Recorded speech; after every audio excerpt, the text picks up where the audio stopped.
For my next vlog, I'm looking at how you can start using infographics in your classroom. Now this part was particularly interesting for me because I've never really used infographics in my classroom, so this is something new, and I had to research some different literacy on how you might actually put that into the classroom so that it is valuable for students and makes use of their time well as my time in terms of wanting to use it for my unit review assignment. So in some of the literature, specifically for science classrooms, remember, they suggest introducing infographics to your students by looking at them. It's recommended to use a visual or read aloud or think aloud method, where you would go through the infographic of students pausing to explain how you look at it, your thoughts, how you would interpret the data, how you would look at the pictures, asking them questions throughout, etc., in terms of what they would think. And this helps to model how you would critically and scientifically go through an actual article. Then you can ask students what they might see when they look at the graphics and the information, how would they interpret what they actually see as well.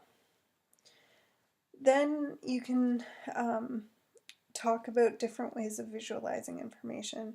There's tons of different types of infographics around, timelines, using different charts, text plus picture based. There's also using videos now as well.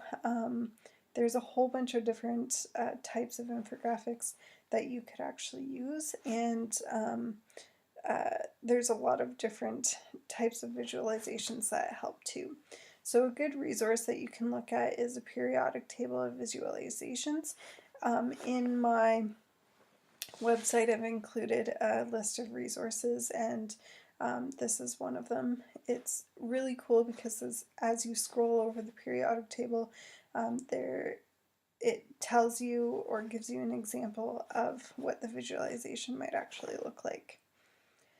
Then what you could do is get the students to actually do a practice infographic, maybe in a group with data that possibly they collect themselves or that you give them, depending on how much time. As you can see, that there's lots of scaffolding involved in order to actually have this happen, because students need to learn about these infographics themselves. So you can have the students organize the numbers on the spreadsheet, or put them into the actual program themselves. Ask the students to determine from different chart forms that best communicates the data. Another really good resource for this is using Juice Labs chart chooser. You can put your information in there, it will create a chart, and then you can upload it and put it into an infographic, say if you're using Easily, or you can put it in yourself using PictoChart's graphing tool as well. The students can best then choose their method for visualizing the data that might best suit their research information and put it all together into an interesting visualization. Students will also have to choose which online or offline tools to begin creating their infographics. Offline tools could include programs like Word or PowerPoint. They could use Excel in order to create the graphs, etc. They could use Publisher. Online tools, could include Easily, PictoChart, or Glogster. There are many, many more.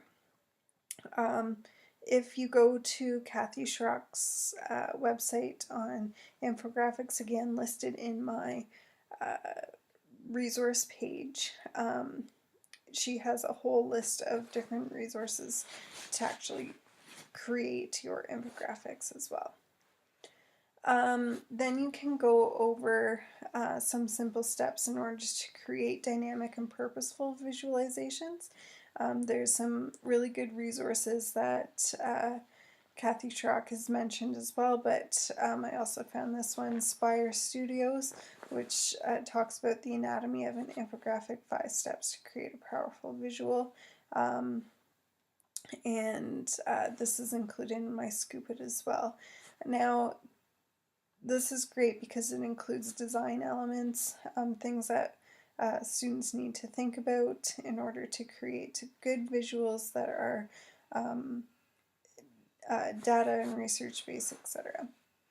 Another thing is to make sure that they're referencing their research. They need to have some place in there that shows where they got their information from. And of course, let the students create. Let them make what they can. They might make beautiful, beautiful infographics that are demonstrating their understanding and help you better understand what they think as well. I think infographics are a great way to actually present information, and this is just a starting point of where we can go from.